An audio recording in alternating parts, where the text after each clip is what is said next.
నమస్తే తెలుగు రాజ్యంకి స్వాగతం. నేను మీ సంధ్య. పవన్ కళ్యాణ్ నటించిన ఉస్తాద్ భగత్ సింగ్ సినిమా ఫలితాలు కలెక్షన్ సంగతి కాసేపు పక్కన పెడతాం. ఆ సినిమాలోని కొన్ని డైలాగ్స్ మాత్రం ప్రస్తుతం విపరీతంగా వైరల్ అవుతున్నాయి. ఇందులో నా అమ్మాయిలను లేపేస్తావా, ఎంతమంది ఉంటారో తెలుసా, లెక్క పెట్టడానికి జన్మ సరిపోదు అనే డైలాగ్తో పాటు గ్లాస్ అంటే సైజు కాదు సైన్యం, కనిపించని సైన్యం అనే డైలాగ్స్ ఫ్యాన్స్ కి పుణకాలు తెప్పిస్తున్నాయి. ఈ నేపథ్యంలో నాయకుడు క్యాడర్కు సంబంధించిన నాయకుడు కరెక్ట్ గా ఉంటే క్యాడర్ కూడా కరెక్ట్ గా ఉంటారని అర్థం వచ్చేలా ఒక డైలాగ్ కూడా వైరల్ అవుతున్న వేళ జనసేన ఎమ్మెల్యే అరవ శ్రీధర్ బాధితురాలు మరో వీడియో విడుదల చేయడం ప్రస్తుతం చర్చనీయాంశంగా మారింది.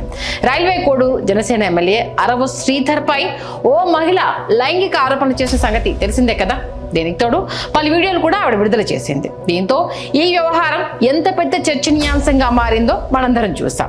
ప్రతిపక్ష మహిళా సంఘాలు ఈ వ్యవహారంపై ఘాటుగాను తీవ్రంగానూ స్పందించాయి. పైగా ప్రజాస్వామ్య దేవాలయమైన అసెంబ్లీ నుంచే ఆ మహిళతో సదరు అరవ శ్రీధర్ వీడియో కాల్లో మాట్లాడడం, చాట్ చేయడం వంటి వాటికి సంబంధించిన వీడియో కూడా వెలుగులోకి రావడం ఆ టైంలో తీవ్ర కలకలం రేపింది. ఈ నేపథ్యంలో శ్రీధర్ పై జనసేన విచారణ కమిటీ వేసింది.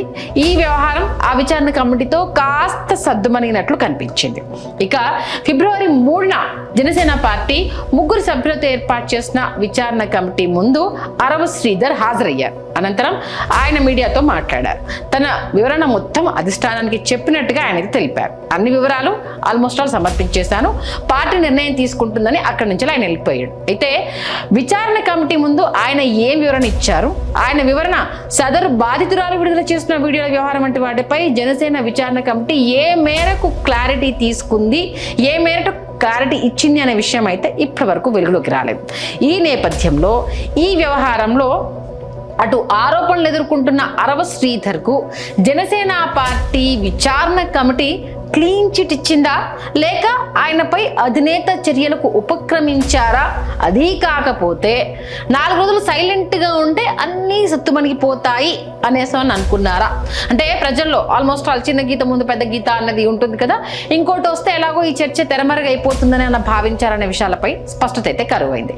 ఈ నేపథ్యంలో ఇప్పుడు మరొక కీలక పరిణామం చోటు చేసుకుంది. ఇందులో భాగంగా రైల్వే కోడూరు నియోజకవర్గం ముక్కారవాలపల్లిలో జరిగిన కార్యక్రమంలో సదరు జనసేన ఎమ్మెల్యే కండువా కప్పుకొని శ్రీధర్ గారు అలా ప్రత్యక్షమయ్యారు. దీంతో ఆయన బాధితురాలుగా చెబుతున్న మహిళ మళ్ళీ తెరపైకి వచ్చారు. అంటే మానుతున్న గాయం పైన కారం జల్లడాన్ని అన్నట్టుగా దీన్ని మనం చూసుకోవచ్చు. ఇక ఆ మహిళపై లైంగిక దాడికి పాల్పడడంతో పాటు పలు దఫాలు అభాషణ చేయించినట్లుగా ఆరోపణలు ఎదుర్కొంటున్న సదరు రైల్వే కోడూరు జనసేన ఎమ్మెల్యే అరవ శ్రీధర్ తిరిగి పార్టీ కార్యక్రమాల్లో ప్రత్యక్షమయ్యారు. వాస్తవానికి ఆ మహిళ ఆరోపణల అనంతరం ఓ కమిటీని నియమిస్తున్నామని, ఆ కమిటీ నివేదిక వచ్చే వరకు శ్రీధర్ గారు ఏ పార్టీ కార్యక్రమాల్లో పాల్గొనకూడదని ఆదేశించినట్లు జనసేన అధినాయకత్వం ప్రకటించగా, దానికి సంబంధించిన నివేదిక ఏమిటనేది వెలుగులోకి రాకముందే శ్రీధర్ గారు అలా ప్రత్యక్షమవడం పలు చర్చలకు దారితీసింది.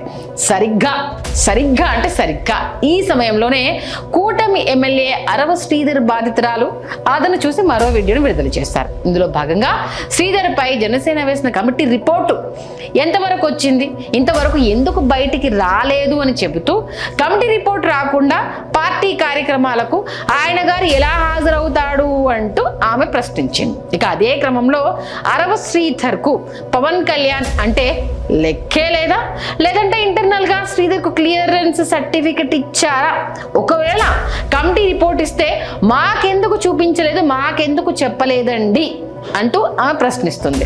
నాకు ఇంతవరకు అయితే ఎలాంటి న్యాయం జరగలేదు అని ఆ బాధితురాలు ఇప్పుడైతే ఆవేదన వ్యక్తం చేస్తుంది. అలా అరవ శ్రీధర్ పై వచ్చిన లైంగిక ఆరోపణల నేపథ్యంలో జనసేన పార్టీ 3 సభ్యులతో విచారణ కమిటీని వేయడం, నివేదిక వచ్చే వరకు ఆయన పార్టీ కార్యక్రమాలకు దూరంగా ఉండాలని ఫస్ట్ ఆదేశాలు వచ్చింద ప్రచారం జరగడము, ఆ సమయంలో ఆయన కూడా బయట ఎక్కువగా కనిపించకపోవడం, కట్ చేస్తే నివేదిక బహిర్గతం కాకముందే రైల్వే కోడూరు నియోజకవర్గంలో పార్టీ కండువా కప్పుకొని బహిరంగ కార్యక్రమాల్లో పాల్గొనడం వంటి విషయాలు అటు బాధితురాల్ని, రాజకీయ విశ్లేషకులను, అటు సామాన్య ప్రజానికాన్ని, ప్రధానంగా మహిళా లోకాన్ని విస్మయానికి గురి చేస్తోంది.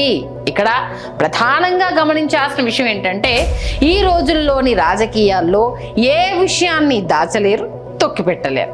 మీడియా, సోషల్ మీడియా విపరీతంగా ప్రాచుర్యంలో ఉన్న ఈ రోజుల్లో అది సాధ్యమే అని ఎవరైనా అనుకుంటే అంతకు మించిన అమాయకత్వం కావచ్చు, అజ్ఞానం కావచ్చు, ఉండకపోవచ్చు అని కుండబద్దలు కొట్టచ్చు. ఏ రాజకీయ పార్టీ అయినా క్షేత్రస్థాయిలో నైతిక బలం అనేది ఆ పార్టీకి చాలా ముఖ్యంగా మహిళా భద్రత, క్రమశిక్షణ విషయంలో పవన్ కళ్యాణ్ చెప్పే మాటలకు ఈ ఘటనలో జరుగుతున్న ఆలస్యం విరుద్ధంగా ఉందనే విమర్శలు వస్తున్నాయి. ఏది ఏమైనా సదరు బాధితురాలు అడుగుతున్నట్లుగా విచారణ కమిటీ నివేదికను బహిరంగపరిస్తే తప్పితే ఈ వివాదానికి తెరపడేలా లేదు.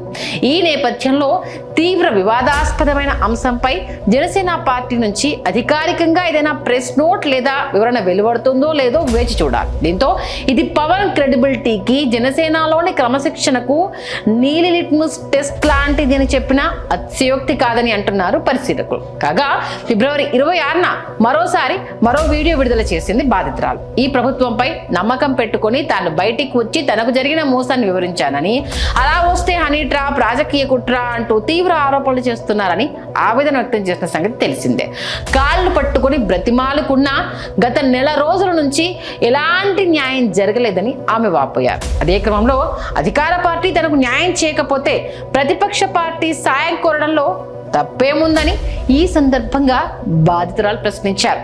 అదేవిధంగా రాష్ట్రంలోని పోలీస్ వ్యవస్థ, అధికారంలో ఉన్న వాళ్ళు తనకు ఏ న్యాయం చేశారని, ఏ న్యాయం చేయాలనుకుంటున్నారని నిలదీస్తుంది. తప్పు చేసిన అరవ శ్రీధర్ ఊర్లో క్రికెట్ ఆడుకుంటున్నాడని, తాను మాత్రం ఒంటరిని అయ్యానని ఆవేదనగా వ్యక్తం చేసింది. అదే సమయంలో తప్పులు చేసిన వాళ్ళనే ప్రోత్సహిస్తారా, సమర్థిస్తారా అంటూ ఆమె నాడు జనసేన అధినేత, AP deputy CM Pawan Kalyan ను ప్రశ్నించిన పరిస్థితి. అయినప్పటికీ శ్రీధర్ పై వేసిన విచారణ కమిటీ నివేదికపై క్లారిటీ ఇవ్వకుండానే ఇతను తిరిగి జనసేన కండువాతో పార్టీ కార్యక్రమాల్లో పాల్గొనడంతో ఆమె మరోసారి తెరపైకి వచ్చారు.